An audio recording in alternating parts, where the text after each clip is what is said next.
Bienvenidas, compañeras. Bienvenidas, compañeras, compañeros, a esta nueva emisión de Alternativas. Denis Moll, el director para Iberoamérica del Executive Intelligence Review y del Instituto Schiller, ha tenido la gentileza de aceptar nuestra invitación. Bienvenido, Denis. Gracias, Pedro. Es un placer estar contigo para poder ver estos temas de hoy. Bueno, mira, y nunca tan presente y tan actual el tema, ¿no? Acá ya no solamente que el anterior presidente, el banquero Guillermo Lasso, sino también el actual presidente, el heredero del magnate, del tycoon, dicen los gringos, bananero Luis Noboa, Daniel Noboa, también ha sido denunciado, inclusive enrostrado en persona por la propia candidata a la presidencia de la República, Luisa González. Y el otro dijo, sí, son mis empresas las que están siendo trincadas con las exportaciones de cocaína en las cajas de banano, pero no son mías, sino de mi familia. Así, esa es la disculpa. Cuando aparecen los registros mercantiles en los que él aparece como dueño de estas empresas. Mira, entonces, yo creo que es muy importante ubicar acá la importancia de la droga, no como un tema moral, no como un tema marginal, no como un hecho aislado, no como una situación anecdótica, no como una cuestión puntual, no como una transgresión, no como un elemento, digamos, de desviación o de impropiedad de un empresario, de un banquero o de un político, sino como un elemento central en el funcionamiento de la economía especulativa, sobre todo, pero también de la estructura del poder mundial. Así es que que conocí hace ya, ¿cuánto será? Unos 25 años que me enteré del problema fundamental que había sido la participación del Imperio Británico en la construcción de este imperio de la droga. Y en ese entonces, ¿no es cierto?, no me cabían los ojos en sus órbitas cuando leía los análisis del Executive Intelligence Review. Pero ahora ya lo dice el presidente el presidente de los Estados Unidos y el vicepresidente de los Estados Unidos. Dice, la USAID estuvo traficando opio en Afganistán. Bueno, como que ya no es un tema marginal, ya no es teoría de la conspiración, Denis. Cuéntanos. Bueno, el hecho es que desde los 70s, cuando empezamos a investigar el tema del narcotráfico, por recomendación o solicitud de Lino LaRouche, el fundador de la revista EIR, Executive Intelligence Review, lo que descubrimos al hacer el análisis es que el narcotráfico, en efecto, no era una cosa meramente criminal o coyuntural, sino que estaba en el centro mismo del sistema financiero internacional.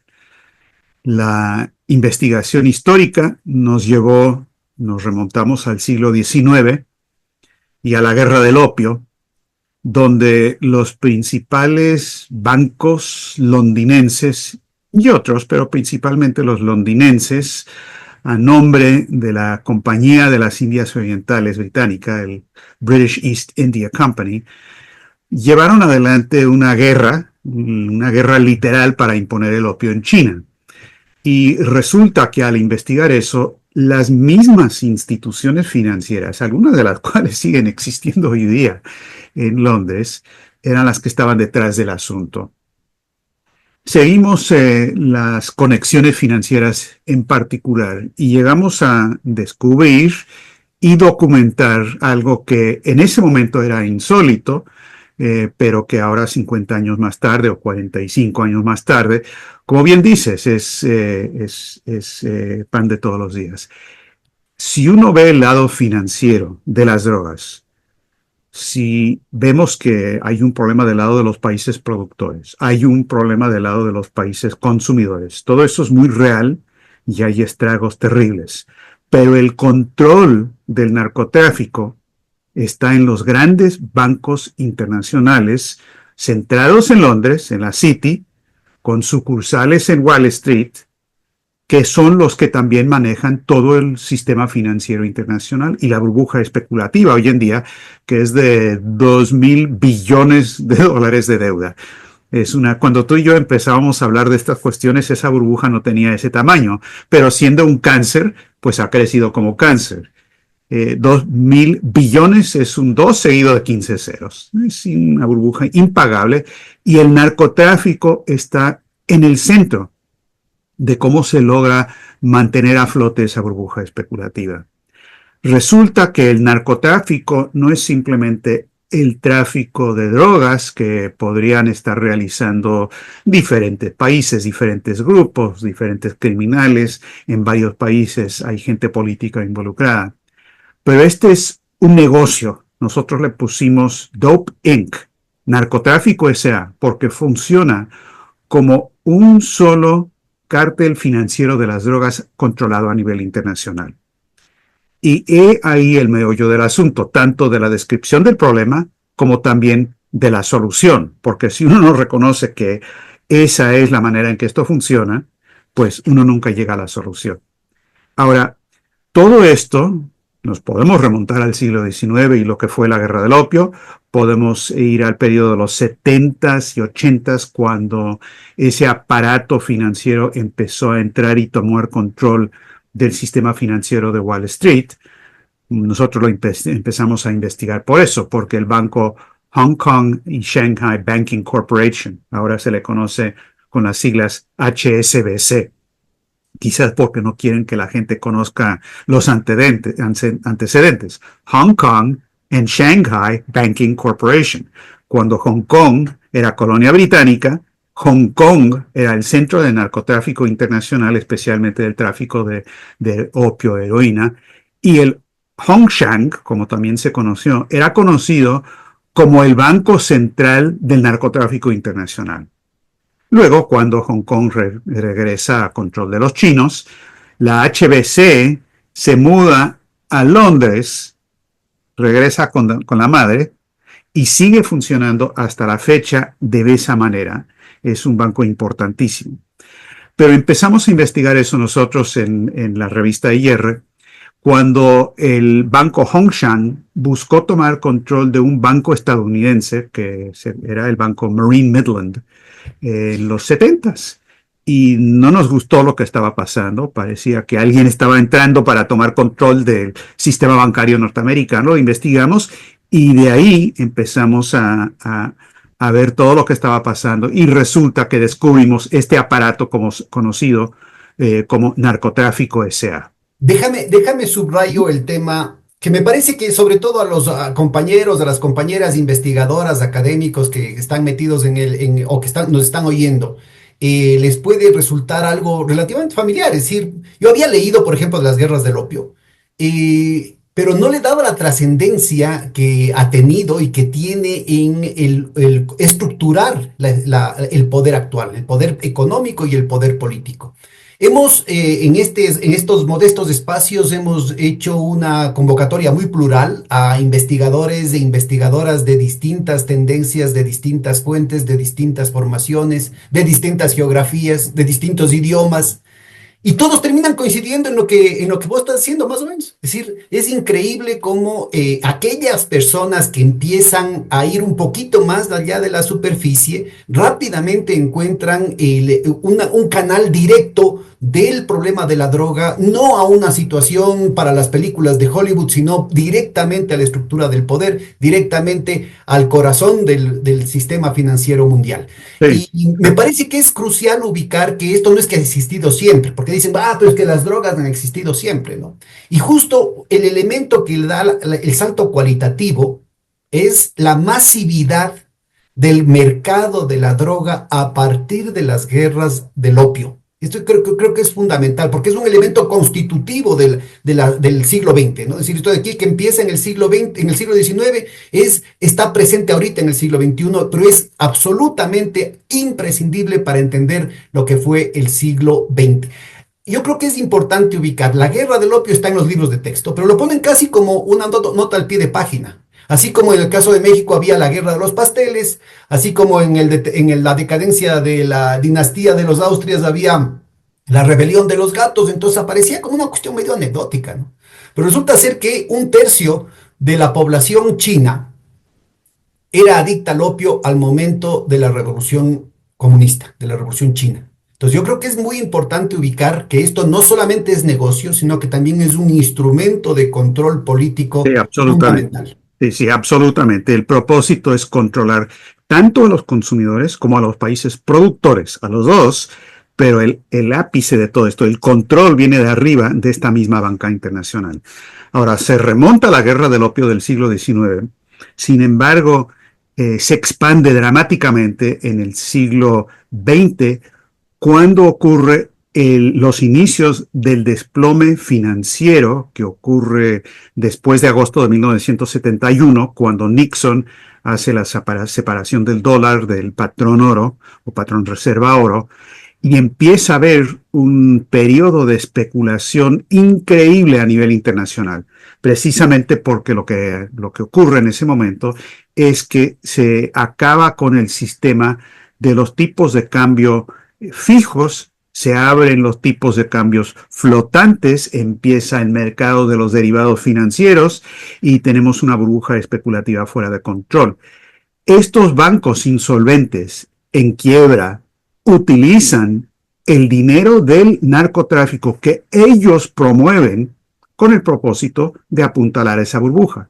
Es así de cínico lo que pasa, pero los datos así lo reflejan. Por ejemplo, esto de doping, voy a poner un par de gráficas en la pantalla con tu Ponlo, permiso. ponlo. Hasta Este, mientras, solamente para nuestra audiencia, dos detalles fundamentales. La compañía inglesa de Indias Orientales es la protagonista fundamental de la conquista de la India, era un estado dentro del estado, pero que además estuvo muy vinculados a las familias que integran esos intereses, estuvieron directamente involucrados con la trata de esclavos. Entonces y el comercio triangular, ¿no? Inclusive en la destrucción del Imperio Español para profundizar ese control. Entonces estamos hablando de intereses que han tenido siglos de control sobre el mundo occidental, sobre el poder occidental y que han sido los promotores de la globalización ya a partir de los años 70, como plantea Denis. exactamente, exactamente. Espero que se pueda ver esto bien en Sí, la está muy bien. pantalla. Ok, este es el libro que publicamos a fines de los 70, 78, algo así. Doping, narcotráfico S.A., la guerra del opio de Gran Bretaña en contra del mundo. Y claro, ahí la famosa jeringa con el símbolo de la corona, publicado por Executive Intelligence Review. Ahora, años más tarde, varios especialistas en el tema hablaron de este problema. Esta aquí es una cita que viene del año, aquí lo tengo, 2009. Acuerda que en el 2007-2008 tenemos la crisis financiera, el crack, que casi resulta una explosión total del sistema financiero, y los investigadores empiezan a hablar de lo que realmente estaba pasando. El individuo que está hablando aquí es ni más ni menos que el doctor Antonio María Costa, que era el director general de la Oficina de las Naciones Unidas contra la Droga y el Delito, del 2002 al 2010.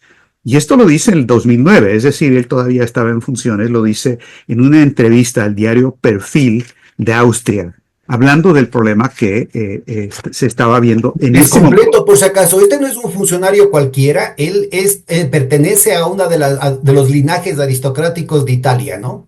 Sí, es italiano, exacto.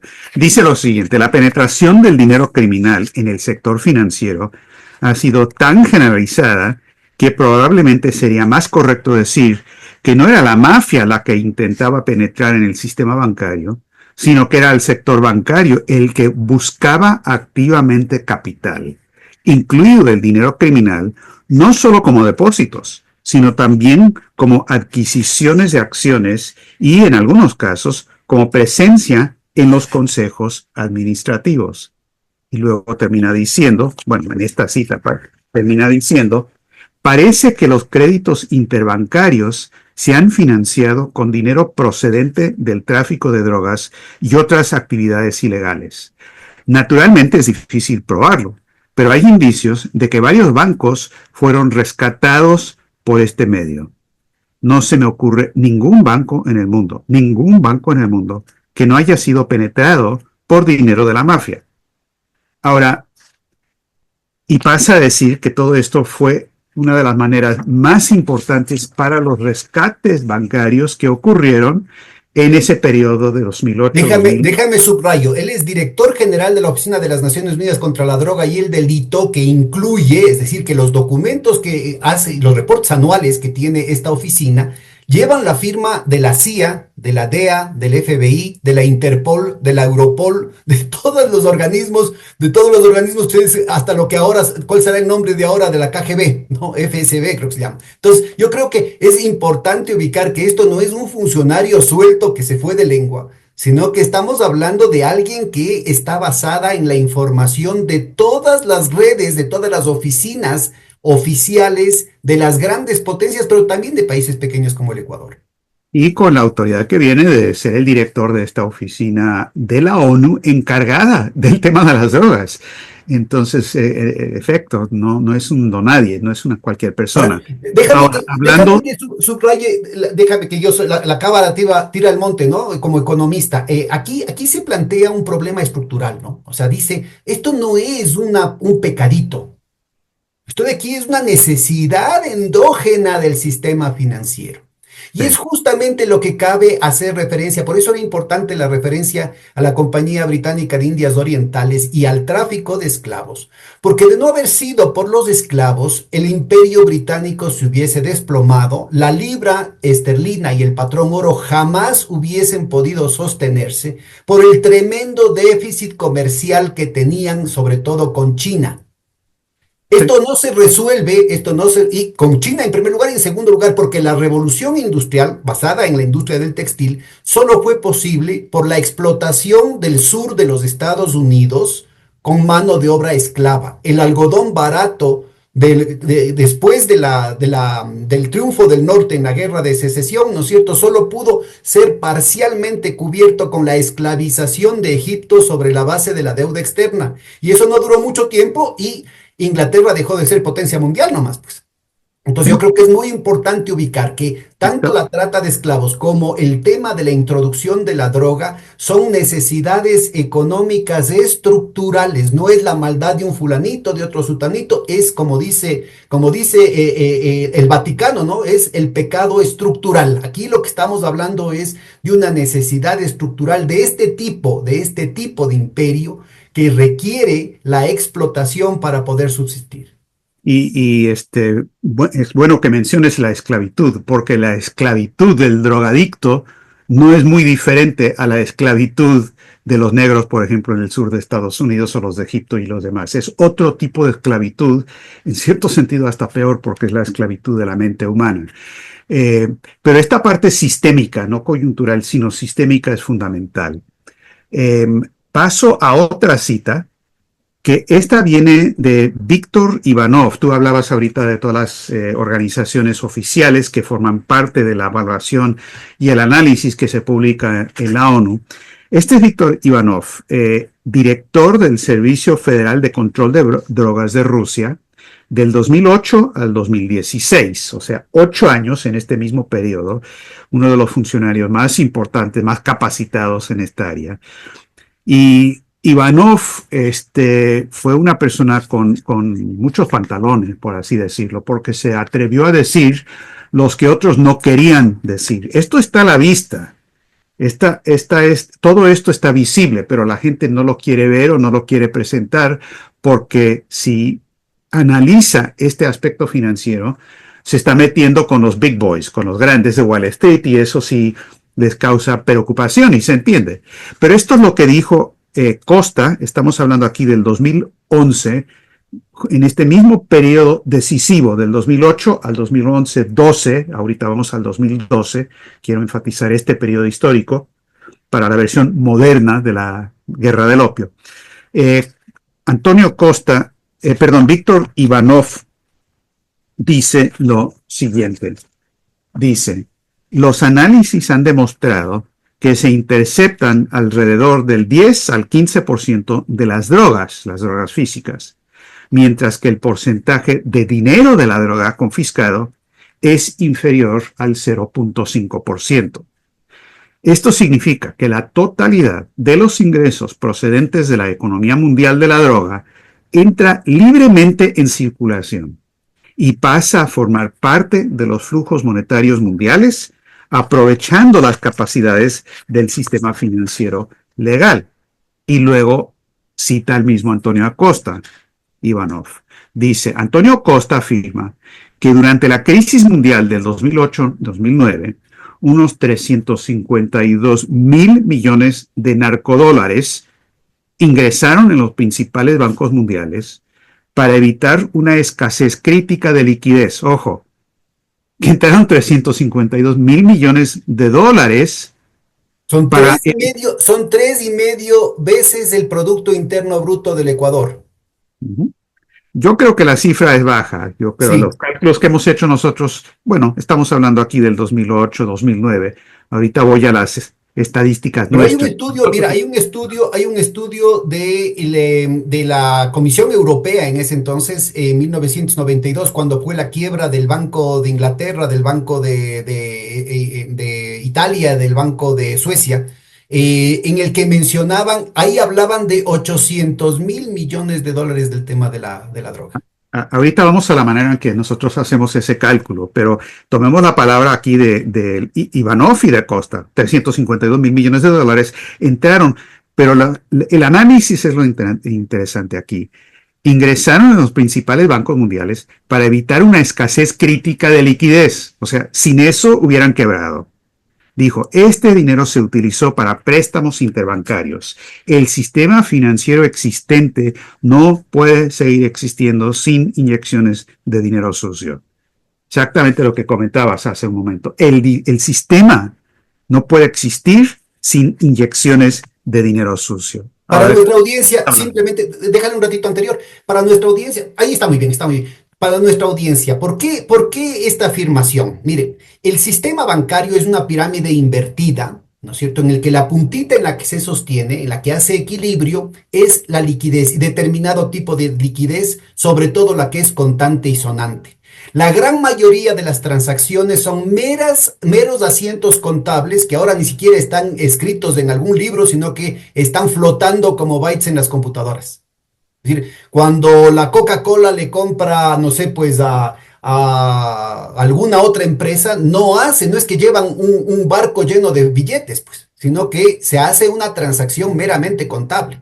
El punto de la verdad, porque buena parte de esas transacciones son hechas de puro aire caliente, es puro especulación, son reclamos sobre una riqueza futura que no existe, son lo que hemos conversado, las sillas musicales en las que hay muchos más bailarines que verdaderamente sillas, o sea, ahorita hay muchos más títulos de propiedad del oro que el oro realmente existente, hay muchos más títulos de propiedad de la plata que la plata realmente existente, hay muchos más títulos de las hipotecas, de todo tipo de deudas que las deudas realmente existentes y de la posibilidad de pagar esas deudas. Entonces, lo que a la final termina siendo el sistema bancario, el sistema financiero, el sistema de bolsas de valores, los derivados financieros, el sistema offshore, o sea, toda la hipertrofia parasitaria del sistema financiero solamente puede sostenerse sobre la mentira de la liquidez, y esa liquidez viene del contante y sonante. Uno de esos es legal, que es el tema de las remesas de los migrantes.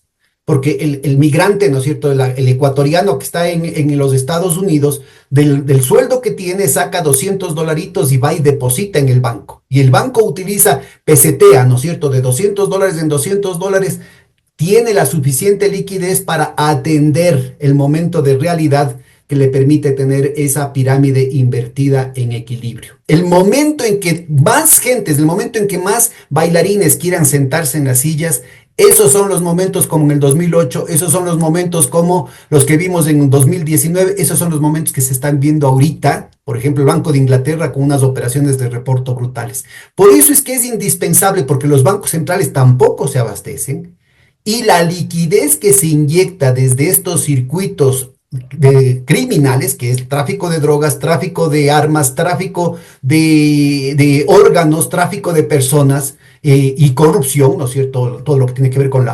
los chantajes, los secuestros, los sobornos, etcétera, etcétera. Todo eso es lo que es en contante y sonante y entra a salvar, a rescatar permanentemente a un sistema financiero sobreendeudado. y es por eso que LaRouche Y luego Ivanov, en discursos que él pronunció en Georgetown CSIS, que es el think tank, era de la Universidad de Georgetown, ahora es independiente en Washington, y luego Ivanov en un discurso ante el Consejo de Relaciones Exteriores en Argentina, en esos años, propuso que la única manera de resolver la crisis financiera internacional y también resolver el problema del dinero ilícito del narcotráfico es a través de la adopción de las medidas de la ley Glass-Steagall de Estados Unidos. Ahora, esto es muy interesante porque mucha gente no conoce lo que es la ley. Exacto, sí, por No favor. conoce lo que es la ley Glass-Steagall, pero la ley Glass-Steagall es una medida adoptada por Franklin Delano Roosevelt, presidente de Estados Unidos, en 1933, en los momentos de la gran burbuja especulativa financiera de ese entonces de Wall Street. Y lo que hace Roosevelt es que establece una separación absoluta y total entre la banca especulativa, o la banca de inversión, o la banca de segundo piso, por un lado, y los bancos comerciales que prestan dinero para fines no solamente lícitos, sino productivos. Los préstamos industriales, los préstamos personales, actividad económica productiva por un lado, la especulativa por el otro lado, división absoluta que antes no existía. Eso es lo que permitió, para nuestra audiencia, es lo que permitió parar el efecto destructivo de la crisis de 1929, y eso es lo que permitió que en los Estados Unidos y en general en el mundo occidental no hayan crisis desde entonces hasta los años 70. Y hasta en particular cuando quitan la ley Glass-Steagall en 1999. Otra cosa que ayudó mucho además de la ley Glass-Steagall, para que funcionara todo, es que Roosevelt metió a banqueros a la cárcel, la gente de JP Morgan. Eso es un factor disuasivo muy importante. Ahí el trabajo de Fernán Pecora, ¿no? Es además una fuente bibliográfica formidable lo que él escribe. Exacto, la Comisión Pecora del Estado de Nueva York. Entonces, lo que dice Ivanov es que si se separa de esa manera totalmente la parte especulativa de la parte productiva, ahí mismo desaparece el narcotráfico, porque la parte especulativa ya no es legal. Entonces, es interesante que el director de asuntos de drogas de Rusia vaya a Argentina para hablar de que eso es lo que se tiene que hacer.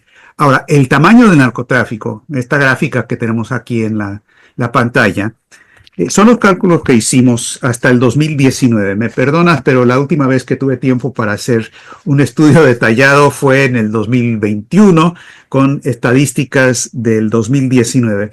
Estadísticas oficiales tanto de Estados Unidos como de la ONU, de esa misma dependencia. Por si acaso, yo revisé ahorita que me estaba acordando, yo revisé datos, los últimos datos que hay de hectareaje, por ejemplo, de coca, de hoja de coca. Hay que distinguir entre lo que es la hoja de coca de lo que es la cocaína.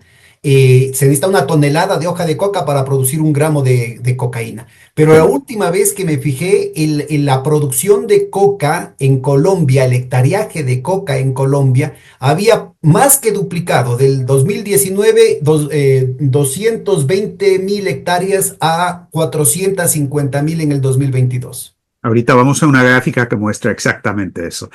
El cálculo que hicimos aquí, Pedro, no lo hicimos como lo hace la otra gente, que es básicamente hacer aproximaciones del valor en base a los decomisos y luego calcular en base a eso lo que fue la cantidad total que se traficó.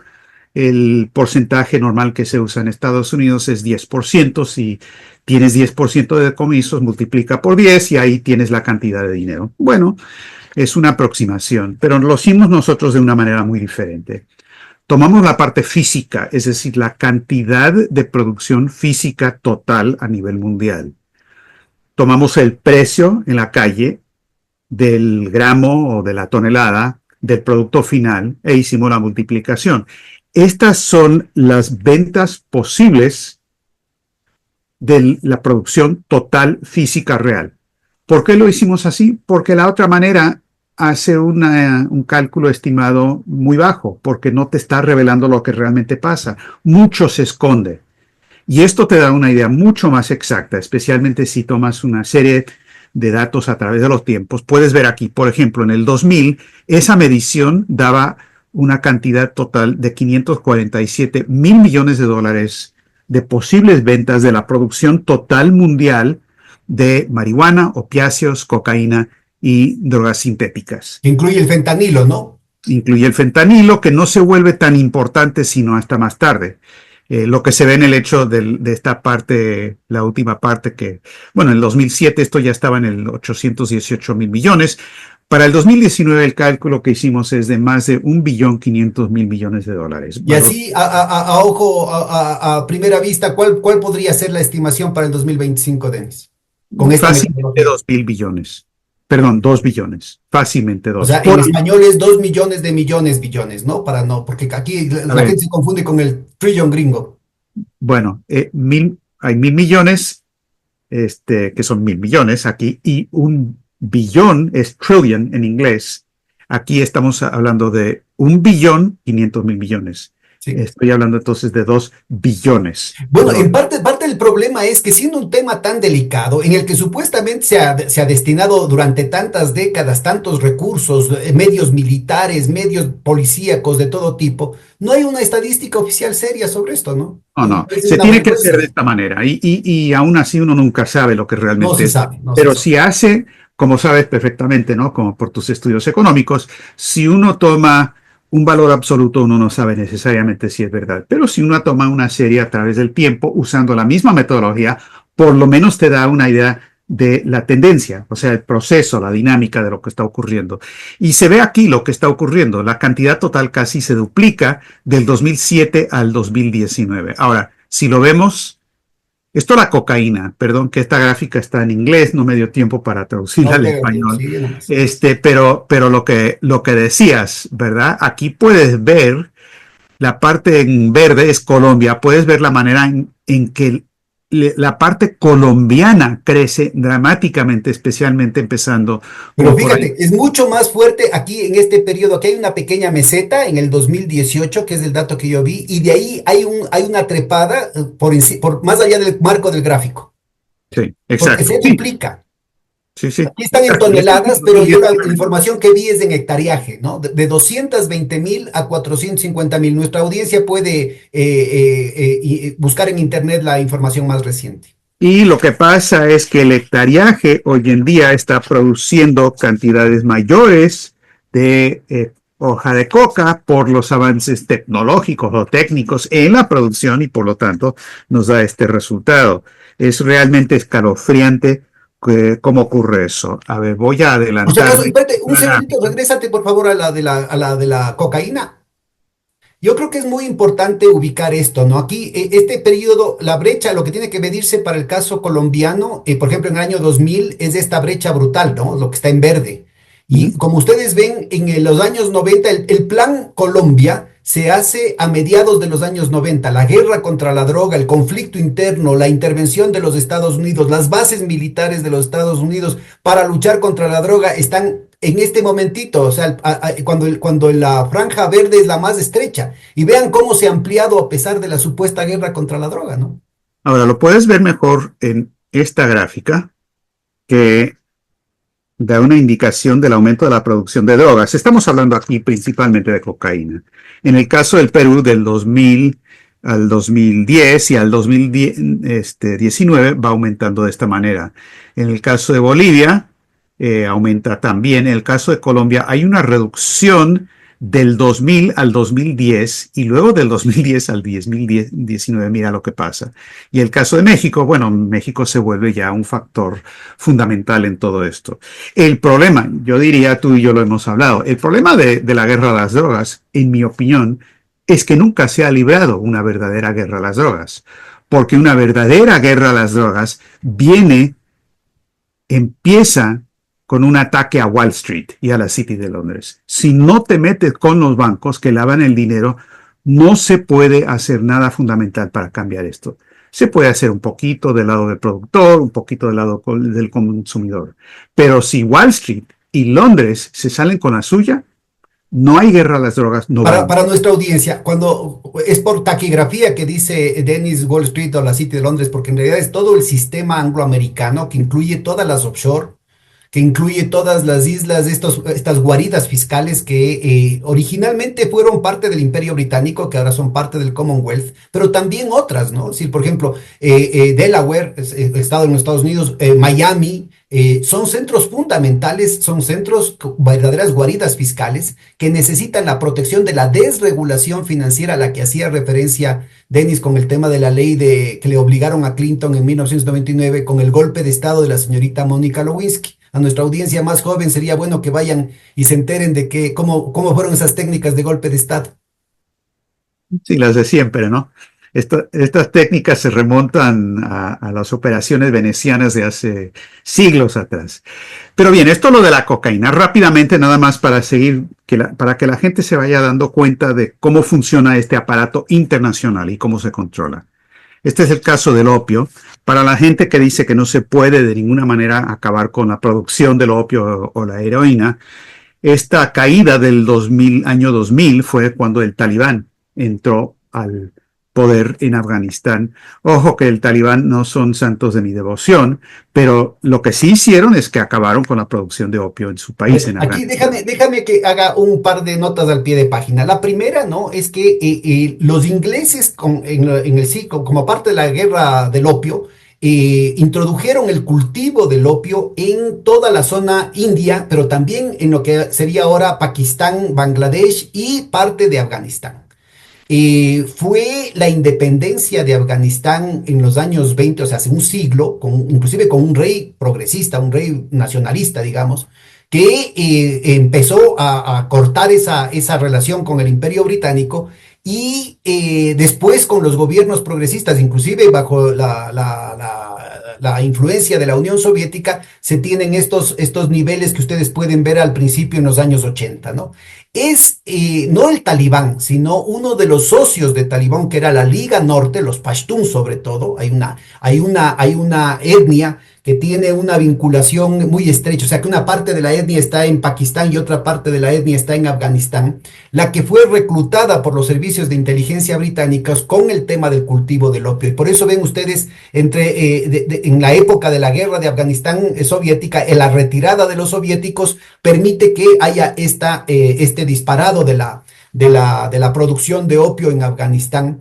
Que Cuando yo solo vi se esta... resuelve, Sí, acabo este detallito y te doy. Solo se resuelve cuando los talibanes entran en una guerra civil con la Liga Norte, con los Pashtun, y los derrota. Y entonces ahí ven ustedes ese abismo, ese precipicio, ¿no es cierto?, a principios de los años 2000. Y acabo con esto. Desde la intervención, a partir del pretexto de las Torres Gemelas, del ataque a las Torres Gemelas, los Estados Unidos intervienen de manera brutal en Afganistán con control total del territorio y se convierte nuevamente en el primer productor mundial. Más del 90%, dependiendo del año, más del 90% de la oferta de opio a nivel mundial viene dado desde los territorios dominados por los Estados Unidos durante 20 años. y en particular por los británicos, Y en porque particular en las zonas, en las provincias controladas por las Fuerzas Armadas británicas. exacto, de la zona de Helmand, que es la provincia que más produce opio, y los que tienen control de ese sector a nombre de la OTAN son los británicos, que tienen mucha experiencia en esto de la guerra del opio. Y aquí hay un tema fundamental, ¿no? Que aquí estamos entre adultos, aquí no hay ningún niño de pecho, ¿no? Nos quieren comer el cuento, es que es una situación difícil. En el paisaje árido de Afganistán no se puede detectar a ojo pelado dónde está el cultivo de amapolas. Que me cuenten el cuento de que en la jungla colombiana no se puede distinguir lo que es la plantación de coca, aunque sí se tiene ahora con filtros de la imagen satélite, se puede perfectamente detectar y discriminar cada tipo de cultivo, cada asociación de cultivo. Y por Pero lo tanto se puede erradicar de la misma manera usando esas tecnologías. Claro. Exacto. Yo francamente, Pedro, no estaba muy seguro, vi esto y no sabía si esto era una anomalía del año 2000 con lo que había pasado. Pero luego, ahora que han vuelto al poder el gobierno del Talibán, ha habido una reducción drástica. Esto también, por si acaso, revisen, por favor, tienen la oficina de las Naciones Unidas que hacía referencia a Denis al principio, pero ustedes pueden meterse ahorita en el Google, en Wikipedia, revisen lo que es el dato último del 2019, ¿no es cierto? Y revisen cuál es la producción de opio en Afganistán ahora o el año anterior. y van a darse Exacto. cuenta de que las cosas son así de sencillas nomás. Y que nadie nos venga con el cuento de que no se puede. Sí se puede. Se requiere cierta decisión política y voluntad política para hacer estas Yo cosas. también haría referencia a que en China, ¿no es cierto?, el Kuomintang, bajo la dirección de quien lo formó, Sun Yat-sen, ¿no es cierto?, que constituye la República en 1911, tenía como uno de sus principios fundamentales liberar a China, al pueblo chino del yugo de la droga. Y cosa que Se quedó a cargo Chiang Kai-shek cuando muere Sun Yat-sen y también siguió con ese discurso, pero en los hechos era fondeado por los señores de la droga. Y decía, es que es muy difícil, es que es muy difícil, y seguía con el apoyo de los Estados Unidos y que ni sé qué y que ni sé cuánto. Con y eso ahora, la represión a y los ahora comunistas, insisten que con los el no malos, se déjame solamente acabar este detallito, que los malos son los comunistas, que los financiados por la droga son los comunistas. Triunfó la revolución del Partido Comunista en 1949 y en un año se acabó la droga en China. Se declaró que este era un problema de salud pública, se puso también, se penalizó también el consumo, ¿no es cierto? Cualquier persona que tenga un problema de adicción viene al hospital público y aquí lo tratamos y aquí lo curamos. En un año se acabó. Llegó a tal punto que en Japón, viendo esa situación, estando MacArthur, que era el general de los Estados Unidos que estaba ocupando Japón, una dictadura militar, ¿no es cierto? Planteó, dijo, vamos, que era totalmente anticomunista, dijo, vamos a utilizar la misma receta. Y también en un año resolvieron el problema en Japón. Sí, sí, y ahora la idea del no se puede se ha traducido en la legalización de las drogas, que simplemente es caer exactamente en la trampa de narcotráfico S.A. Eso es lo que quieren los británicos. La legalización de las drogas no reduce la producción y el consumo, sino que lo aumenta. Lo voy a demostrar viendo las siguientes gráficas. Esto es marihuana a nivel internacional, que es una de las partes más importantes de todo el aparato de narcotráfico S.A. Casi no hay decomisos. A ver, perdón, se me fue. Allí está, producción y ventas después de los decomisos. Y ahora, esta curva siempre me ha interesado bastante porque demuestra que la relación entre precio y cantidad es una relación inversa causal. Esta es la mercadotecnia de Henry Ford, de producir automóviles más baratos para vender Sí, más. pues. Y eso es exactamente lo que han hecho. ¿Cuál es la fuente de este gráfico? Bueno, son fuentes de datos oficiales. Hice cálculos de cantidades basándome en un porcentaje fijo de THC en los gramos de 5% y con las estadísticas oficiales de consumo y de producción, simplemente. Eh, Siempre en todo esto usé información oficial de la DEA, etcétera, etcétera. ¿Tú sabes cuál es el resultado en Holanda, que creo que fue pionero en esta situación? Oh, claro, aumentó Ah, dramáticamente. también. Ah, no Sí, sabía. claro, Había claro. oído Pues más bien para eso se cosas hizo. positivas. El principal promotor de la legalización de las drogas a nivel internacional ha sido George Soros. El mega especulador George Soros ha financiado todos los movimientos por la despenalización y luego la legalización de las drogas. Aquí en esta gráfica puse los momentos en que en Estados Unidos se despenaliza el uso de las drogas. Pueden ver lo que pasa con la reducción del precio y empieza el aumento del consumo. Luego cuando se permite para uso médico y luego para uso disque recreativo, y hoy en día está por todos lados. Esto se ha disparado. Ahora, entonces la legalización absolutamente no funciona. Esto ya se los había enseñado y pueden ver lo que ha pasado en términos del sector más afectado por la legalización de la marihuana, la prevalencia de la droga para el año 2009. Pero Ahora, ahorita el problema más grave, Denis, en los Estados Unidos es el fentanilo, ¿no? sí, Son pero los todo está muy opiáceos. relacionado. Sí, claro. Es que se ha producido una sociedad donde los jóvenes en particular no tienen futuro. A ver, mira, esto te iba a enseñar la siguiente gráfica, ahora te la voy a poner. ¿Cuál es el problema en Estados Unidos? Este es el problema. Cuando la gente se pregunta, bueno, ¿por qué? ¿Cuáles son los factores que afectan la prevalencia del abuso de opioides? Y aquí estamos hablando fentanilo en el 2019. La gente dice, bueno, es cuestión si es uno blanco, negro, hispano. No, señor, es igual. Bueno, es cuestión de educación. si uno tiene nivel de bachillerato, de universidad. No, señor. Tiene que ver con el hecho del desempleo, es decir, donde la gente no tiene un trabajo productivo.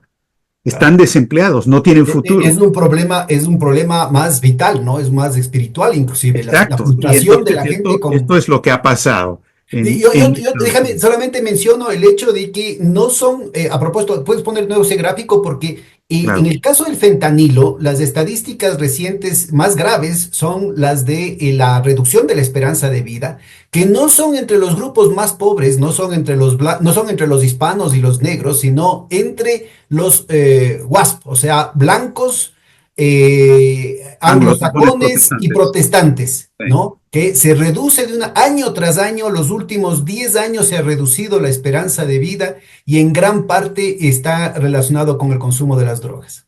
¿Sí?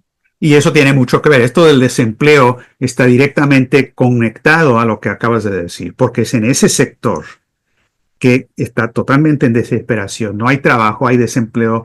La actividad económica a la que tienen acceso no es de la economía formal, no es de ser un trabajador en una fábrica y todo lo demás. Y la desindustrialización en Estados Unidos y también en Europa es el medio, la base, el caldo de cultivo en el que el problema de drogas ha ocurrido. Ahora, si me permites, Pedro, quiero mencionar un par de cosas sobre la solución, porque yo no aguanto hablar de estos problemas sin hablar de qué podemos hacer, Sí, claro. porque el propósito del análisis para ver de dónde viene y hasta dónde ha llegado es poder decir, muy bien, señores, ¿qué podemos hacer, pues? Ahora, no es imposible, sí se puede. 5 puntos. Y podemos ir desarrollando hoy o en otro momento cada uno de estos porque requiere mucha discusión y profundizar. Pero Ya. yo insisto que sí se puede. Número uno, se tiene que limpiar el sistema bancario del problema del narcotráfico. Si no se hace eso, todo lo demás no funciona. Los otros 4 puntos no van a funcionar porque se Aquí, hace ese esfuerzo. permíteme solamente para el caso ecuatoriano, para nuestra audiencia de acá, pero también para la audiencia latinoamericana, ¿no? Es decir, aquí en el Ecuador se expulsó la producción de droga, tanto agrícola como industrial, desde principios de los años 80. Gobiernos militares, o sea, hay una alianza, ¿no es cierto?, entre civiles, militares, izquierdas, derechas, gobiernistas, antigobiernistas, y en el Ecuador que había durante los años 70 había crecido la producción de coca, sobre todo coca y marihuana, ¿no es cierto? Y había empezado el tema de los precursores para que mostraban el hecho de que había producción industrial, inclusive hubieron algunas familias notables que fueron capturadas con las manos en la masa. Simplemente se decidió que se radicaba el asunto y desde entonces en el Ecuador el problema fundamental tenía que ver con el trasiego, es decir, la parte logística del transporte, porque el corredor fundamental está entre Colombia y Perú a través de la Amazonía, ¿no? Entonces, en el caso del Ecuador era una situación absolutamente contingente, digamos, ¿no? Y mientras no hubo desregulación financiera, la situación de lavado era muy limitada. Mientras existió la Ley General de Bancos, impulsada por alguien del Fondo Monetario Internacional, por si acaso, Robert Griffin, pero era del otro Fondo Monetario Internacional, el inspirado precisamente por Bretton Woods y las reformas originales de Franklin Delano Roosevelt, ¿sí? Entonces, Sí. en esa época no había tampoco lavado. ¿Cuándo empieza el lavado? Cuando empieza a desregularse el sistema financiero con la ley mal llamada la Ley General de Instituciones del Sistema Financiero de 1994, impulsada por el nuevo Fondo Monetario Internacional, el Fondo Monetario Internacional de la Esclavitud de la Deuda. Sí. Cuando se da en los años 2000, cuando se da la crisis, que era predecible, es crónica de una muerte anunciada, se sabía que con esas reformas iba a provocarse una crisis bancaria, se dio la crisis bancaria como se había dado en 26 casos, en algunos casos con reincidencia en distintos países de América Latina, con la misma receta del Fondo Monetario Internacional, dicho por los propios economistas del Fondo Monetario Internacional, o sea que sabían perfectamente lo que estaban haciendo. Se Claro. asume una serie de regulación prudencial, con lo cual se baja esa situación, hasta que llega el gobierno de Lenín Moreno y con la Ley General de Fomento Productivo, DISQUE, que en realidad de productivo no tiene nada. En agosto del 2018, pueden ustedes ver las cifras, tenemos la grabación de la conferencia de Juan Pablo Jaramillo, en el que muestra los gráficos, ¿no es cierto? Y es a partir del 2018 en que empieza a trepar los asesinatos y empiezan a trepar todos los índices de violencia en el Ecuador. ¿Por qué? Porque el Ecuador se convierte en un centro de blanqueo mundial de los dineros mal habidos y por tanto se vuelve tremendamente apetitoso para las mafias transnacionales el disputarse el territorio, el disputarse la institucionalidad para quedarse con ese pedazo del pastel. Y todo empieza con la desregulación financiera. Por eso en lo que se está hablando hoy en día y todo lo de las criptomonedas y los mal llamados stablecoins, que no tienen nada de estable sino el nombre, porque es un instrumento de especulación que no hay manera de trazarlo y además, bueno, dicen que no hay, pero debe haber. Pero además es disque dinero emitido por entes privados. Hay problemas con y anónimos, Denis. Esa es la gran brutalidad. Es decir, hay sectores, ¿no es cierto?, que se dicen que son anarcocapitalistas, que son libertarios, que son antisistema, que son nacionalistas, que son antiimperialistas porque están en contra de los grandes bancos y que el epítome de esa situación sería, por ejemplo, Bitcoin. Y se supone que este señor, creo que se llama Fantochi Nakatomo, Kapanomo, no sé cómo se llama, porque no es un se sabe seudónimo, quién es. ¿no es cierto? Nadie sabe. Nadie sabe quién es. Pero con esto estamos regresando al Él medioevo. Estamos Claro, pues regresando al estamos medioevo. regresando a la emisión privada de dinero, pero en ese entonces la emisión Bueno, privada por lo menos tenía una base material que era lo poco de oro o de plata que estaba en esa moneda, pues ahora es puro aire caliente. exacto. Ahora, regresemos al Fondo Monetario, porque lo que Ahora, dice... solamente déjame dos datos más. Mira, hay un problema, porque ha habido toda una cantidad de problemas en la historia del Bitcoin con una cantidad de catástrofes, de quiebras y toda esa situación. En una de ellas aparece un señor John Dillon que dice públicamente, no se sabe quién es, pero se dice públicamente que es de la CIA, para darle prestigio a la cosa. Entonces ahí el salvataje de eso y lo que se supone que era un tema antisistema, después es respaldado por el Fondo Monetario Internacional, por el Banco de Pagos de Basilea y ahora por el presidente Trump que está diciendo que va a ser una reserva estratégica de los Estados Unidos para comprar bitcoins. Eso es la mejor manera de destruir el dólar. Hay ni sé cuántas otras criptomonedas privadas y una de ellas es clarísimo porque ya es del nivel de descaro y ya llega a lo patético, ya pasa de lo ridículo a lo patético, que es XRP, que es la última moda. Y ellos, la mejor carta de presentación es que en el directorio de la moneda, ahí sí ya no es anónima o seudónima como en los otros casos, sino que aparece en el directorio Condoleezza Rice y Robert Gates. O sea, funcionarios del complejo industrial militar de los Estados Unidos, de la CIA directamente involucrados con esta situación. Claro. Y es que, ya que lo mencionas, el complejo militar industrial en realidad es el complejo militar industrial financiero, porque los dueños de las principales compañías militares, Lockheed Martin, Boeing y todo lo demás, son los grandes grupos de inversión como BlackRock, State Street y Vanguard. Pero ese es otro tema para otro momento. Regreso al Fondo Monetario Internacional. Ellos, además de imponer políticas que destruyen a las naciones intencionalmente, la gente mira donde había estado el FMI y dice, no, pues esto es un fracaso de la política del FMI. No es un fracaso, es un éxito. Su propósito es el genocidio. Son resultados exitosos.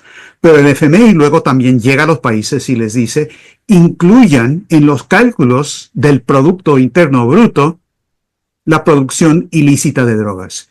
Esto lo hizo el Fondo Monetario Internacional con Colombia en resoluciones públicas. Si no las tienes, te las envío, donde le dice al DANE de Colombia. En Ecuador también se hizo eso. No solamente que se cocinan los datos de pobreza, de desempleo, los datos de la deuda externa, sino que ya cambiaron las cuentas nacionales precisamente para entrar con esta nueva metodología y hacer quedar bien a los gobiernos que han aplicado las políticas del Fondo Monetario. El PIB Moreno, Lazo y Noboa. El PIB crece, pero ¿crece con qué? Dinero de las drogas. Eso no es crecimiento, eso es destrucción. Regreso a soluciones. Primero, se tiene que limpiar, hacer una nueva reorganización financiera internacional, que a nivel de naciones es esto de la ley Glass-Steagall que decía, pero a nivel internacional va a requerir algo así como está hablando en el BRICS, que es un nuevo sistema de crédito libre de la especulación y no solamente comercio, sino muy importante. Lo que veníamos planteando de la nueva arquitectura financiera, tanto a nivel mundial como a nivel regional como a nivel local. Y se tiene que hacer eso porque si no, no va a haber nada. Entonces, eso número uno. y requiere un cambio grande, pero es muy posible. Y ahora, especialmente con lo que está ocurriendo con el nuevo Banco de Desarrollo, el hecho que de Dilma Rousseff se está quedando otros 5 años por solicitud de Putin, eso abre posibilidades ahí. Número 2, la erradicación física de las drogas. Es factible con tecnologías modernas, satelitales y otros, ubicar y destruir aproximadamente el 90% de los cultivos ilícitos de todas las drogas. Esto deja por un lado las cuestiones sintéticas, pero todo lo que son los opiáceos, todo lo que es marihuana, todo lo que es la coca, se puede hacer eliminando aproximadamente el 90%. Eso Y deja lo cual dejaría, ¿no es cierto?, un espacio para la producción industrial controlada de las medicinas, de los usos industriales lícitos, etcétera, etcétera. Exacto, eso, estamos en el punto número 2. Vamos a eso exactamente lo que estás diciendo. La erradicación, uno puede eliminar hasta el 90% simplemente con tecnologías modernas. Véase el caso de Afganistán para ver la manera en que sí se puede lograr. Punto número 3. Después de eliminar el 90%, en base a acuerdos entre naciones donde se respeta la soberanía nacional, no se viola. Uno no llega con los marines o con los drones internacionales sin permiso de los gobiernos. Esto tiene que ser un acuerdo entre naciones soberanas para esa erradicación. Luego la cuestión de la intercepción y los decomisos.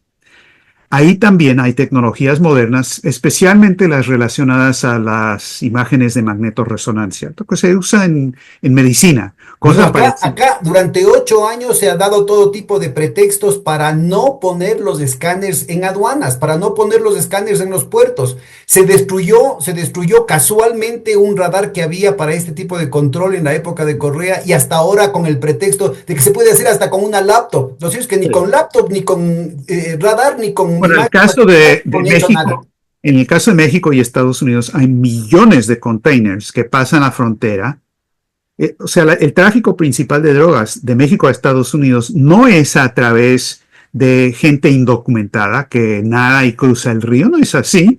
Vienen los grandes containers en los ferrocarriles, en los camiones de carga y en los carros, automóviles también. Entonces tienes que encontrar una manera, y también en los aeropuertos, para de manera masiva, grande, hacer un reconocimiento y detección de los containers grandes. Existe la tecnología y según los mejores cálculos que he visto de la DEA y de otros estudios, el 90% de lo que quedó también se puede encontrar y decomisar. Entonces ya estamos hablando en la primera reducción. Solo para aterrizar en el caso ecuatoriano estamos en el tercer punto que está planteando Sí, Denis, ¿no? exacto. Pero vean, cada uno de estos puntos se pueden hacer cosas en el Ecuador. Hay temas que tienen una dimensión regional y mundial, pero hay responsabilidades y hay un espacio de política interna que es posible hacer. Porque si no, si dicen, es que no, es muy difícil, no se puede hacer nada. Vean, en el caso del Ecuador, es así de sencillo. Se han trepado de manera sideral, exponencial, las capturas de cocaína en los embarques de banano ecuatoriano hacia Europa. No se sabe todavía porque aquí también hay complicidad. Recuérdense que aquí hay un problema de información que no es casual. No se sabe cuál es el peso de estos embarques hacia Estados Unidos, sobre todo hacia la costa pacífica de los Estados Unidos, sospechosamente. Y es muy importante por eso la venta de la soberanía de las Islas Galápagos, porque esas son las rutas fundamentales del tráfico hacia los Estados Unidos, del cual no se dice nada, que es sospechoso, ¿no? Imagínense, tienen que bajarse, Denis, imagínate tú, coge un mapa y tienen que bajarse desde Colombia, que tiene acceso a través del Caribe al Atlántico, se dan la vuelta por el sur hacia el Ecuador para que desde aquí salgan los embarques, crucen por el canal de Panamá y lleguen a Europa. Por favor, para exportar un limón, ¿usted haría eso? Póngase la mano en el corazón. Es que estamos hablando entre personas adultas, ¿no es cierto? Entonces, ¿cuál es el atractivo del Ecuador? El blanqueo, pues, la dolarización y la desregulación financiera. Pero ya en la parte logística, ¿acaso hay 400.000 empresas exportadoras de banano? Me sobran dedos de la mano para poner los principales exportadores de banano. ¿Cuántas son las empresas que tienen barcos que puedan hacer transatlánticos? también tenemos con los dedos de la mano. Y hay que ver que digan los nombres de quiénes son los responsables, cuáles son las empresas que han reincidido, cuáles son las empresas ecuatorianas exportadoras de banano que han reincidido, cuáles son los barcos que han reincidido y cuáles son los operadores de los puertos. ¿Y acaso que en el Ecuador hay 1 millón de puertos? Los puertos internacionales en el Ecuador, de los que han salido, de lo que se ha trascendido en medio de la tremenda opacidad, es que son 3 puertos del Ecuador: Guayaquil, Pozorja y Machala. ¿Quiénes son los operadores de esos puertos? ¿Por qué no se dicen? Entonces, no es una cuestión imposible. No, No es no. algo que ya es Aporto, una tarea titánica, ¿no es cierto? aporto algo adicional sobre el tema de Ecuador. Obviamente yo no me puedo meter porque no, desconozco la cuestión interna de Ecuador. Eso es responsabilidad de ustedes los ecuatorianos. Pero la idea de decir no se puede hacer nada, somos muy pequeños. Primero, sí se pueden hacer cosas, como dices. Segundo, el papel de un país, por pequeño que sea, como ejemplo para todo el mundo, tiene una importancia enorme. Estamos en un momento a nivel internacional donde la gran mayoría global, aproximadamente el 85% de la población mundial, está en rebelión abierta en contra del sistema financiero del transatlántico, que son los dueños del narcotráfico, y de todo el sistema de especulación, de usura, de saqueo y lo demás. Estamos en un momento donde el ejemplo de un país pequeño, por pequeño que sea, como ejemplo moral y político, es una chispa que puede prender en la situación internacional. Porque ahora, Te BRICS, repito, ya lo hicimos. A principios de los años 80 desapareció. De nuevo, remítase a los datos de Naciones Unidas. En los años 70 el Ecuador empezó a producir, en los años 80 se erradicó. sí. Bueno, entonces, ese es el punto número 3. Primero, bancos. Segundo, erradicación, si se puede. Punto número 3, intercepción y decomiso también se puede. Eso deja un pequeño porcentaje, el 1%, el 2%, del total, que sigue siendo un problema. Eso ya es algo manejable. Nos vamos al punto número 4, porque la gente dice, bueno, pero si eliminamos la producción en los países pobres que ahora producen estas drogas, se van a morir de hambre. Bueno, es cierto, se tiene que tener una economía productiva para que la gente, los campesinos y a otros que no tienen otra alternativa sino entrar al narcotráfico, además con las amenazas y el chantaje y todo lo demás, que tengan alternativa. Se tiene que lograr el desarrollo y alternativas verdaderas para la población. Pero Y esto no es está un desarrollo solamente para los ricos, sino que tiene que darse una situación desde abajo hacia arriba en el que se dé solución a toda la gente que tiene ganas de salir Ponle adelante. tú, tenemos un problema en Centroamérica. Esto se lo hemos dicho al presidente Trump, se lo dijimos durante su primer gobierno, nosotros que estamos en Estados Unidos y que tenemos la responsabilidad de cambiar esta situación, se lo estamos diciendo ahora. Presidente Trump, usted quiere parar el tráfico de drogas a Estados Unidos. Y yo creo que lo dice sinceramente. Bien, no es que la solución que él proponga sea buena, no lo es, pero yo creo que sí quiere parar eso. Número 2, quiere parar el problema de la migración ilegal a Estados Unidos y todo ese problema, que sí es un problema como tal, pero lo que se está haciendo no es la solución. ¿Qué tal si Estados Unidos coopera con China y la franja y la ruta de China y con México y los países soberanos centroamericanos para desarrollar la industrialización de toda la región en beneficio de toda la población, como dices? Se construye un ferrocarril de alta velocidad, como los chinos propusieron en Panamá, y lo estaban empezando a hacer con interés de Costa Rica y los otros países.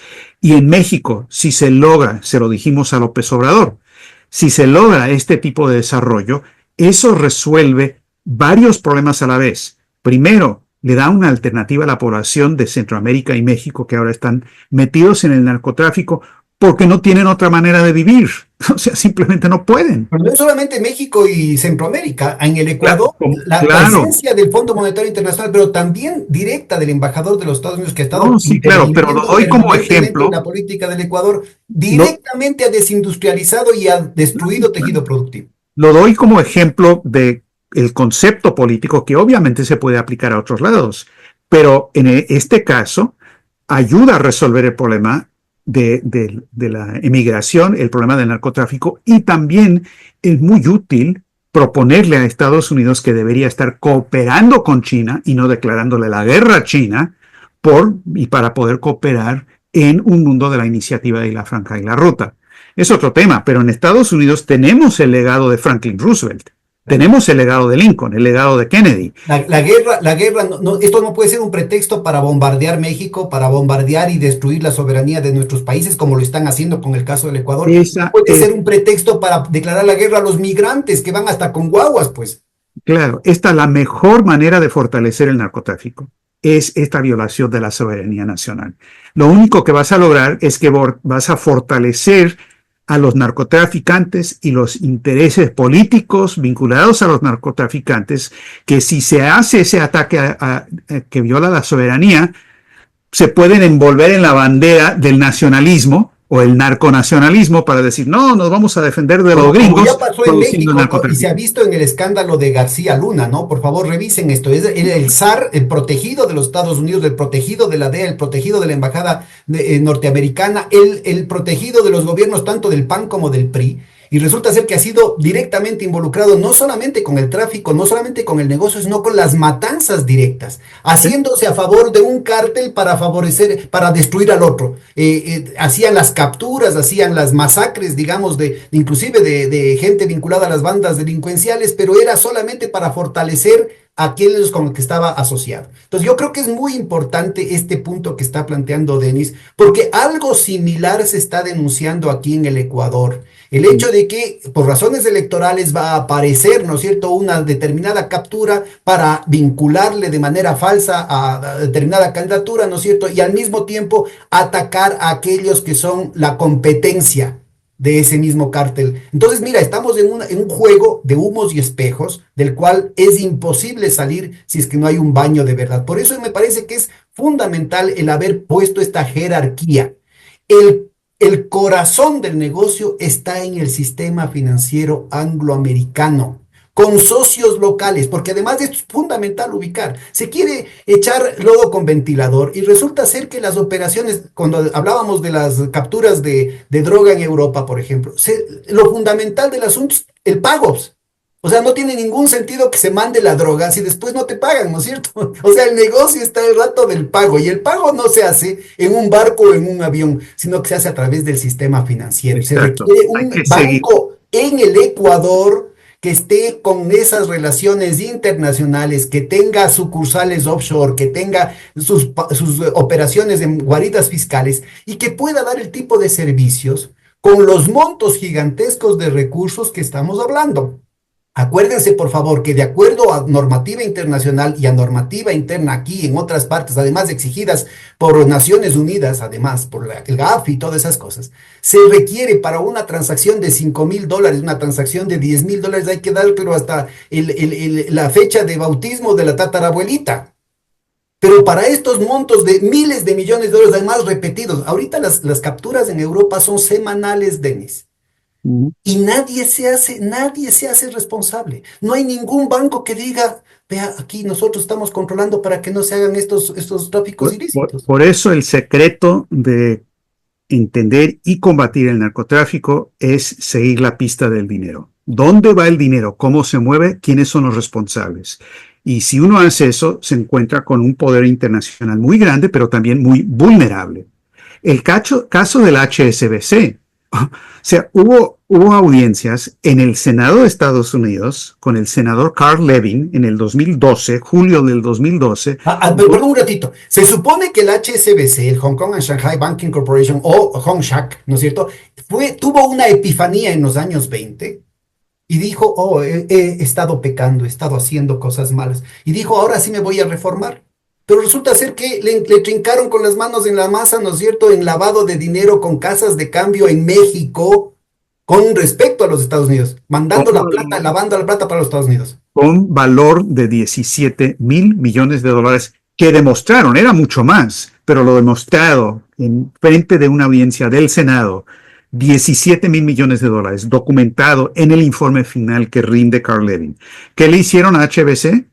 Bueno, le dieron una tocadita en la muñeca, le dijeron, no, te portaste muy mal, y le pusieron una multa de 1,000 o casi 2,000 millones de dólares. Nada, son los costos del negocio. Ahora, esta es gente que debería haber terminado en la cárcel. pero sin embargo no le hicieron casi nada. Bueno, Entonces, te cuento hasta además que no el se... dato que aquí la Asociación de Bancos Privados, ¿no es cierto?, que se pelean entre ellos, pero cuando están los unos y cuando están los otros han hecho permanentes requerimientos al Banco Central del Ecuador para que se entregue el encaje bancario, para que se entregue la cámara de compensación, que son los elementos fundamentales del funcionamiento diario del sistema bancario, para que se entregue inclusive el Fondo de Liquidez del Ecuador al Wachovia. Y Wachovia fue trincado también el lavado de dinero, ¿no es cierto? Y Absolutamente. En el caso de quebró y Wachovia, terminó siendo absorbido por Wells Fargo. el Wachovia, según información, estuve buscando lo de Wachovia para esta discusión. El caso de Wachovia, después de una investigación de 22 meses realizada por la DEA, demostraron que entre el 2004 y el 2007 los carteles de las drogas de México realizaron transacciones que, según el fiscal estadounidense Jeffrey Sloman, dijo, la, se hicieron de la vista gorda en Wachovia a tal grado que le entregaron a los carteles de la cocaína internacional puerta abierta a las finanzas de sus operaciones para el narcolavado.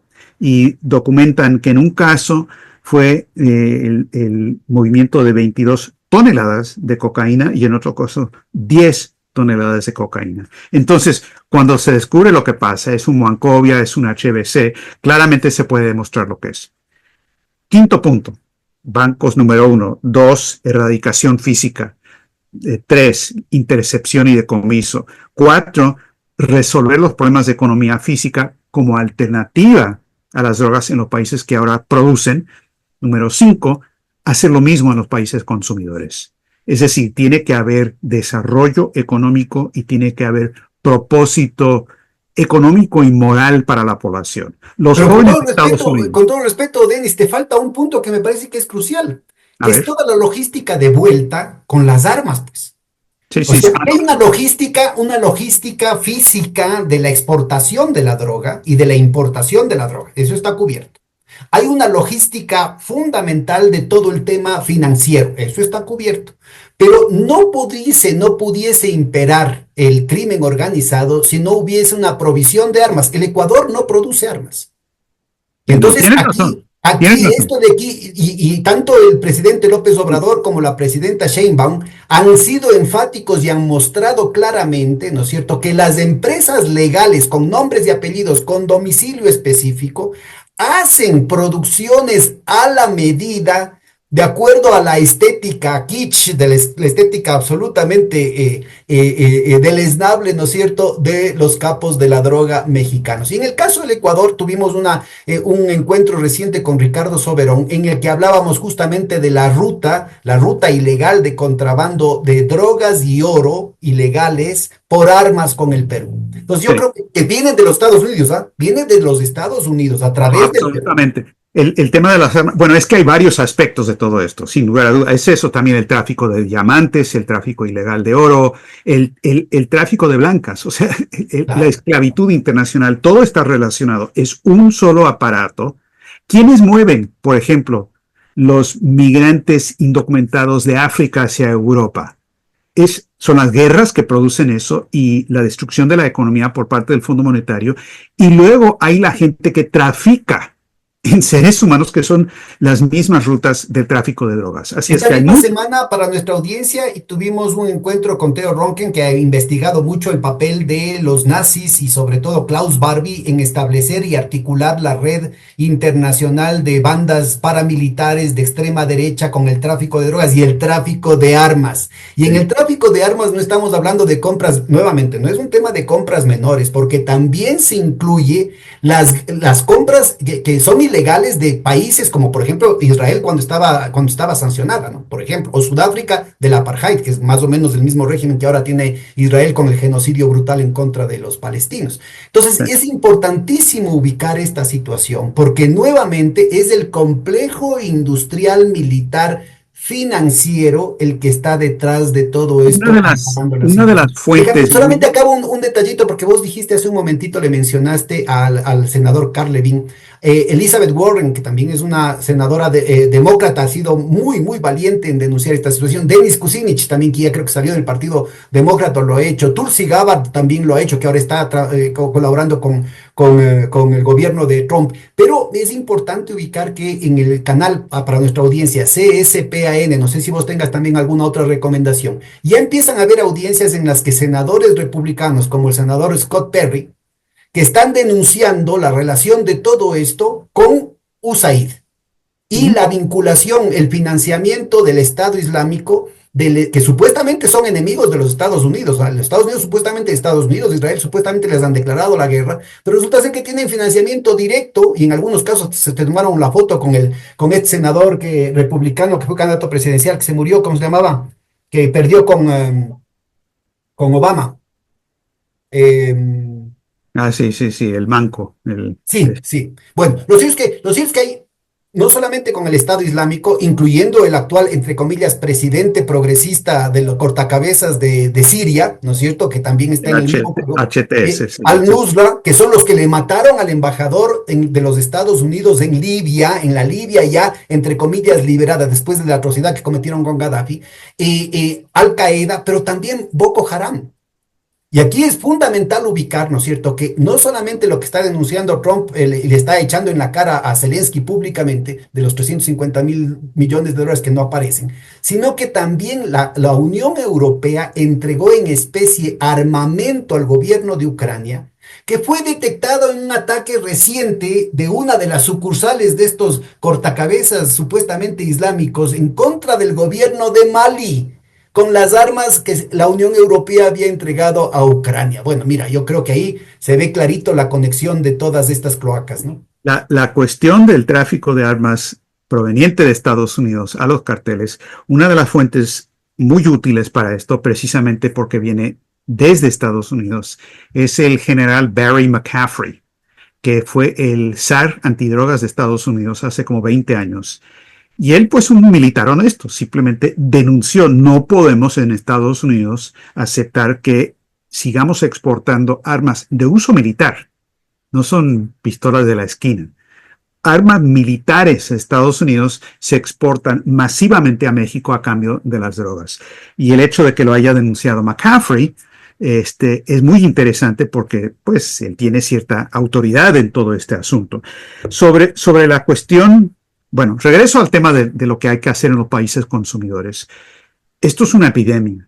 O sea, de la misma manera en que la guerra del opio tenía como objetivo destruir a la población de China, drogarla, volverla una nación esclava, es lo mismo que está pasando hoy en día.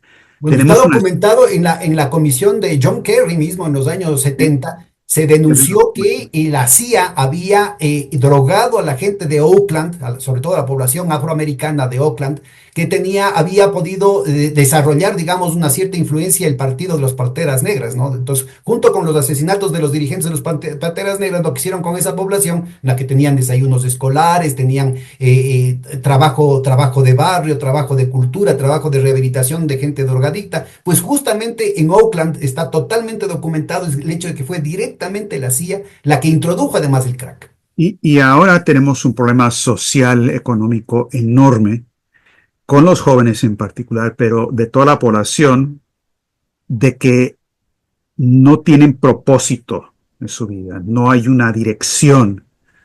Cuando yo era joven, era cuando Kennedy, yo iba a ser astronauta. No es que tenía ninguna capacidad para eso, pero tenía la intención de que, bien, voy a usar mi vida para algo productivo, para la sociedad que me interesa, donde desarrolla la ciencia, donde la mente humana puede aportar. Hoy en día, para la gran mayoría de los jóvenes no hay ese mundo, es imposible. Se requiere un cambio drástico y dramático en los países consumidores, Estados Unidos, Europa y otros, ni hablar de países como Irán o Rusia, que también son víctimas, donde se requiere una recuperación económica que puede ir de la mano con la recuperación económica de los países productores. Se requiere un cambio mundial, se requiere una nueva arquitectura internacional de seguridad y de desarrollo, Y que no es del solamente en tipo los que se países está desarrollados elaborando este hoy en tema día. del consumo, Denis, porque también son las élites latinoamericanas, ¿no? Mira, en el último debate presidencial, la candidata le reta al presidente, le dice, hagámonos ahorita un test antidoping. Y el otro salió corriendo. Sí, claro. Pero entonces se requieren cambios realmente muy grandes. Y no es que por grandes sean más difíciles, porque son grandes los cambios, es más fácil, porque no se resuelve de abajo para arriba. Hay mucho que se puede hacer en una situación local, como estábamos discutiendo. Pero si no resolvemos la totalidad del problema en este momento, no va a haber solución para ningún país por cuenta propia. Ahí está la clave. Vamos a, Entonces, permíteme que quiero te comento. aprovechar, Pedro, si me Sí, sí, permites, sí, quiero acaba. aprovechar Tenemos para todavía tiempo.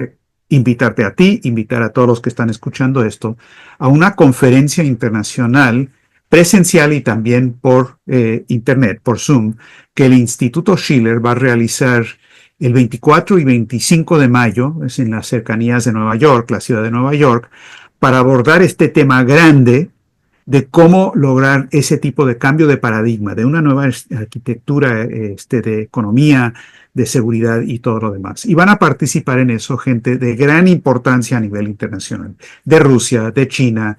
En una de nuestras últimas conferencias participó, por ejemplo, la doctora Naledi Pandor, la ex canciller de Sudáfrica, que fue la que francamente mantuvo el honor de todos los seres humanos al llevar el tema del genocidio de Gaza a la Corte Internacional de Justicia. Ella ha participado. Y así por el estilo. Tenemos que juntar nuestros esfuerzos, nuestras evaluaciones, nuestra información, porque hay gente de bien en todos los países. Si nos vemos de manera aislada, podemos sentirnos en minoría en nuestros respectivos países.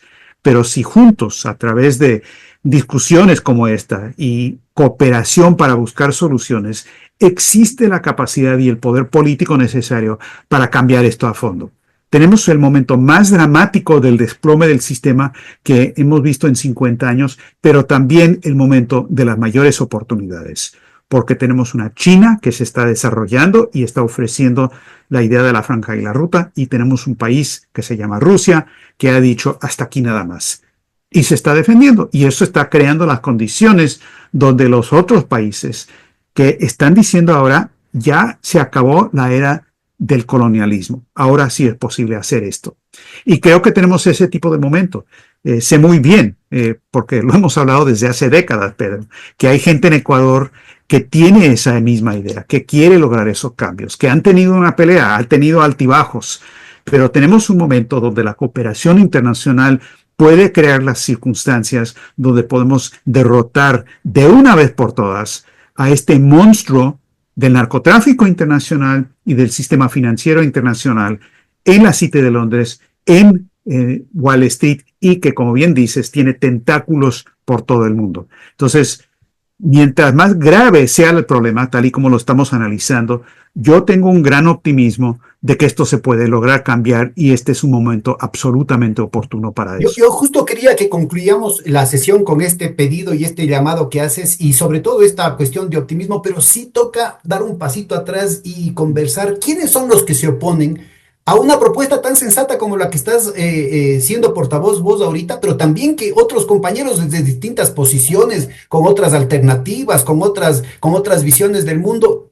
coinciden. Aquí es un tema en el que puede coincidir la izquierda, la derecha, católicos, protestantes, musulmanes, ateos, budistas. Es decir, una cosa que diría es una apuesta por la vida. ¿Quiénes ¿Sí? se oponen? ¿Por qué es tan Bueno, difícil? Cuando se está llegando, parece, ¿no es cierto?, a la cuestión de la paz en el tema de Ucrania, independientemente de que a mí no me cae el señor Trump, ¿no es cierto? Pero en esto está haciendo algo positivo. Inmediatamente hay una reacción de gente de no creer, porque ahí están metidos socialdemócratas, demócratas cristianos, liberales, están los ingleses, están los franceses, están los alemanes. ¿De dónde sale? Y entonces nuevamente parece, ¿no es cierto?, que detrás del escenario lo que hay son estas fuerzas nefastas del imperio británico, del antiguo imperio británico. Cuéntanos un poquito cómo se está dando, porque también en Inglaterra hay un proceso de descomposición gravísimo, ¿no? Ahora tienen sí, la habilidad no solamente de haber reconquistado el poder en los Estados Unidos, ahorita parece ser que Trump es una respuesta a eso, sino que han conquistado también a la Europa continental. sí, sí. Bueno, mucha gente le dice el estado profundo, el deep state. Y es cierto que ese es un aparato de control político dentro de las instituciones gubernamentales en Estados Unidos, en Europa y en otros países. Yo diría más bien una burocracia permanente que recibe sus órdenes de marcha y el dinero de estos mismos grupos financieros internacionales. Ellos se quedan tras bastidores. Solo banqueros muy bien vestidos, que no se ensucian a mano, pero que mueven los hilos de este aparato del Estado profundo. Por ejemplo, veamos el caso de Estados Unidos un momento. Cuando Trump llegó a la presidencia en su primera elección, con una idea de patear el tablero, y Trump tampoco es santo de mi devoción. Sin embargo, Trump no es del establishment, viene de afuera. No es alguien controlado por ellos, es un cañón suelto, como decimos, ¿no? Llega a la presidencia, en 22 días le tumban la persona que él había escogido para dirigir el Consejo de Seguridad Nacional de Estados Unidos, el En la general primera Flynn. presidencia, Flynn, general Flynn. El general Flynn. 22 días. Pues le armaron una trampa y ahí empezó todo el asunto de Rusia, Rusia, Rusia. Le inventaron cuentos y de los servicios especiales británicos, el dossier Steele en particular, para tratar de parar a Trump de hacer lo único bueno que estaba haciendo, que era hablar con China y hablar con Rusia. Todos los demás no servían.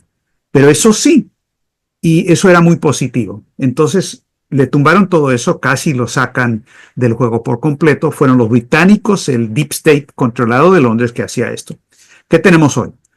Trump llega a la Casa Blanca, ahora sí, muy enojado por lo que le hicieron, y él sabe que tiene que poner su propio aparato. Pone como directora de Inteligencia Nacional a Tulsi Gabbard. Tulsi Gabbard no es persona de los servicios secretos ni de los británicos ni nada. Ella se ha denunciado 20 veces el peligro de guerra nuclear y es una persona independiente. Había sido demócrata, es cierto todo eso, pero no responde al establishment.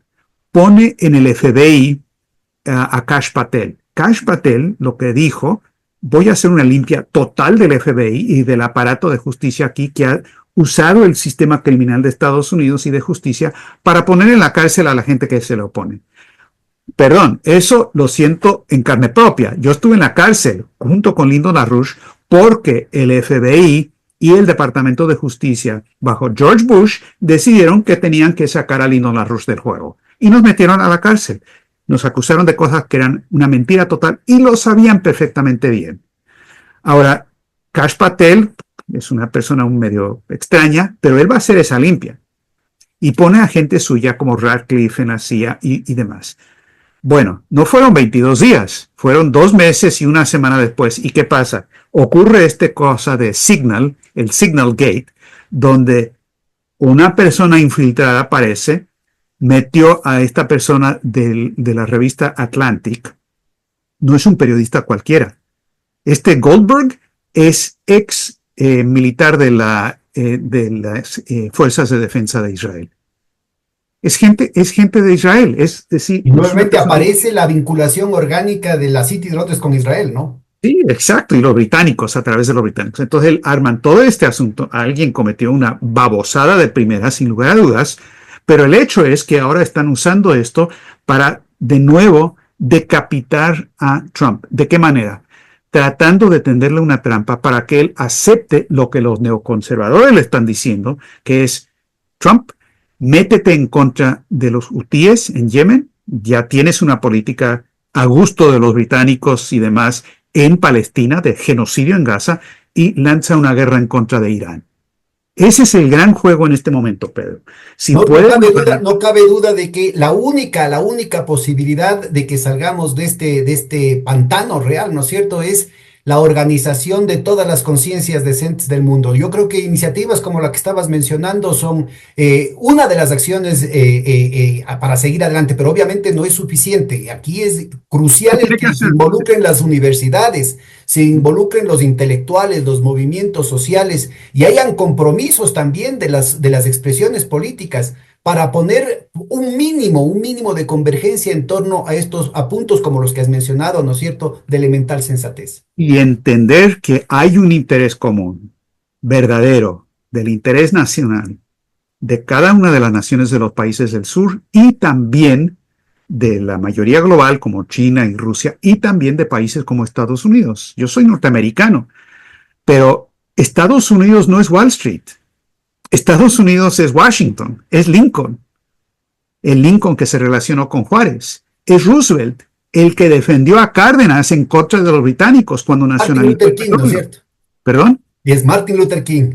Es Martin Luther Y King. es César Chávez, así es. Yo creo que eso es fundamental. Mira, Y es y Nicolás además Rush. lo que has mencionado, ¿no? Aquí hay una alineación de los astros, digamos, hay una coyuntura en el que la crisis, al mismo tiempo que está generando los monstruos, está generando una cantidad de peligros terribles para la humanidad, también abre una puerta para la esperanza. Yo me Así es. pongo a las órdenes, Denis, hemos creo que agotado nuestro tiempo ahora, pero cuando quieras podríamos tener una nueva conversación para entrar a detalle, sobre todo para entender cómo es la lógica en la estructura de poder británica, ¿no? Y en la estructura de poder de los bancos que creo que ha quedado pendiente en esta ocasión. Claro, Muchísimas claro gracias. que sí, no, muchas gracias a ti, como siempre. Te voy a enviar los datos para esta conferencia de mayo para que lo coloques, por favor, para la gente interesada. Y de nuevo, muchísimas gracias por esta oportunidad y por todo lo que estás haciendo, que me parece de gran, gran utilidad. Ojalá de algo sirva. Un gran abrazo, hombre. Muchas gracias. Igualmente, chao.